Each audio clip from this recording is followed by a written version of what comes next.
امام بخاری امام مسلم متفق علیه حدیث اغار ته بیانوما. حضور صلی اللہ علیہ وآلہ وسلم مبارک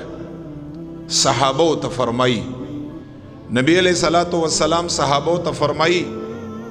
وی چې کله چې پزمکه باندې په انسانانو کې رب په خپل بندگانو کې پزمکه باندې چا سره مینه شروع کا، چا سره محبت کئی، چا سره مینه وکا، رب دغه خپل مینه بنده سره پزمکه باندې متفق علی امام بخاری مسلم روایت کړي. رسول الله صحابو ته فرمائی رب دا مینه پټ نه ساتي، رب دا مینه تا تخکارا کئی، رب دغه مینه اظهار چې پروي زمین باندې یا بنده سره مینه ده دا په اسمانونو کې مخکارا کوي، په فضاګانو کې مخکارا کوي، فرشتو ته مخکارا کوي، اهل السما نور مخلوقات دي اغوی ته مخکارا کوي، اهل الارض چې پزمکه څوک اوسیږي اغوی ته مخکارا کوي. محدثین فرمای رب چې پزمکه باندې خپل بنده سره مینه شروع کا، دیتا ولی ویل کگی، دیتا درب محبوب ویل کگی، دیتا درب خاصان و پاکان ویل کگی، دیتا درب عالمین مقربین نزدیک ریشی بھی خلق ویل کگی چا رب اور سرمین شروع کا. رسول اللہ فرمائی رب یا پٹا نساتی او پٹا یا زکر نساتی چا خلقو تا پا اسمان کم پتا اولگی، فرشتو تم پتا اولگی، اہل الارض زمکی والاو تم پتا ولگی چه بندگانو دا پا بندگانو کے عام ندی، دا دا رب خاص بنده دی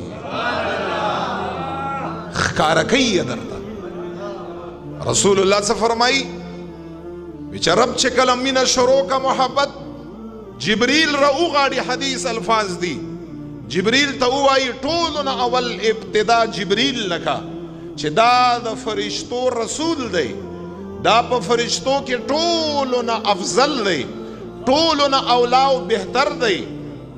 او دا نبی علیہ السلام دا در یو خادم دی. دغا جبریل تا رسول اللہ فرمائی رب ارتوائی جبریلا شروعات دنکا زما پزمکا باندی پلانکی انسان سر مین دا، ما پزمکا باندی فلان انسان سر محبت تی، زما طرفنا حکم دے جبریل تم دے انسان سر مینہ و محبت شروع کرا. آگے اعلیٰ طرفنا رب کائنات خبر شروع کی تم اور سر مینہ اکڑا او صرف تاتی نخکا رکھوما چی ما اور سر مینہ دا تو اور سر مینہ شروع کرا. جبریل استا ترب حکم دے لاڑشا پٹولو اسمانونو کی اگرزا چی څومره اہل السما دی، څومره مخلوقات د اسمانونو دی، ما او تا ته خو صرف دا ښکاري چې صرف فرشتي دي. رب خبر دی چې اهل السما څومره دي،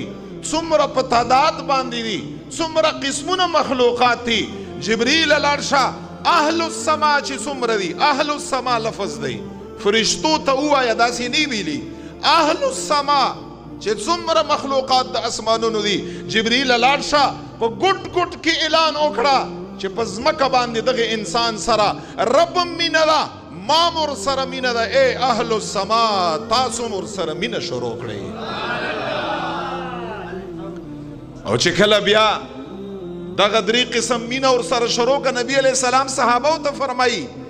کله چې رب ور سره مینه شروع کا دا د رب محبت دی اولیاء سره، دا د رب مینه ده چې پټه یا نه ده ساتلی، خکاره کړې ده چې خلقو ته پته ولګي چې ګوره دا خاص خلق دي، دا مقربین دي، دوی سره مینه کړل دا د رب سنت دی، دوی سره مینه کړل دا د جبریل سنت دی، دوی سره مینه کړل دا د ټول اهل السما مخلوقات سنت دی، دا د رسول الله سنت دی. چې کله دغه درې قسم خلق مینه ور سره شروع کا، صحابه کرامو ته رسول الله فرمایي حتی یوضع له القبول فی اہل الارض، رواہ مسلم. نبی علیہ السلام مبارک فرمائی ویچی اغین رستو چی څومره اہل الارض دی، رب تا خوخ دی، رب تا نجدی بندگان دی، د دغه انسان مینه رب راواخلي چې په ځمکه باندې څومره مخلوقات اوسږي د هر یو مخلوق په زړه کې د دغه انسان مینه رب کائنات ورواچوي. دلته یو خبر ارته کومه صاحبانو یاد لرئ، په دغه حدیث کې رسول الله فرمای یوضع له القبول فی اهل الارض، وی چې خدای پاک یګدی مینا رب یګدی نو اے خلکو خوش قسمت یې خ قسمت والا یې کنن زما استا یو پاک سرا یو ولی سرا ما او تا مینا دا یو صالح سرا ما او تا مینا دا نو دی څه مقصد شو؟ مقصد یې دا شو چې دا مینه چې ما او تا ور سره ده دا د زما او ستا کمال نه دی، دا زما او ستا په زړه کې رب ایښودې ده، رب پکې اچولې ده. او چې چا په زړه کې رب مینه وچوي د چا محدثین فرمایي چې چا په زړه کې چې وچوي دام رب خوښ دی، چا لپاره چې وچوي دام رب خوښ دی، دواړه رب خوښ دي. ځکه چې رسول الله فرمایي ته به نه کړې یوضع له القبول، د دغه ولی قبولیت د خلکو په زړو کې کېښودلی کېږي. نو چا طرف نه کېښودلی کېږي؟ رب طرف نه. څوک یږدي؟ رب یږدي. او دغه خلک په اهل الارض باندې چې کوم خلک په ځمکه باندې اوسږي په هغوی هم ګران شي. هر سړی یې دا را باندې ګران دی، دا را باندې ګران دی، د سره مه مینه ده، مینه ده ځکه ده ورسره چې خدای پاک اهل السما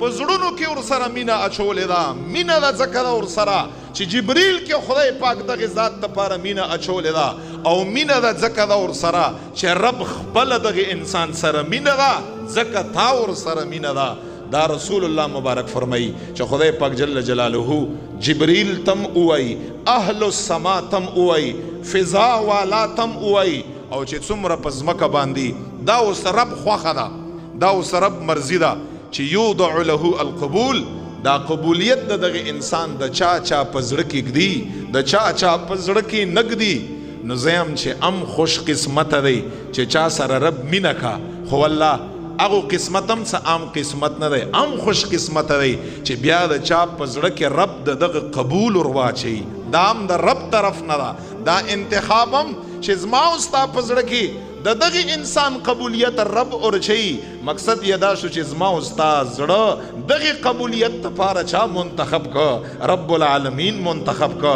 تم خوش قسمت محبت کوونکیا، هغه انسان هم خوش قسمت دی چې رب لا یزال زما او ستا په زړه کې هغه دپاره قبولیت ایښوده دی. نو دا معاملې دا د بره نه دي، دا د قسمت خبرې دي، وی چې دا په زور باندې نه حاصلېږي.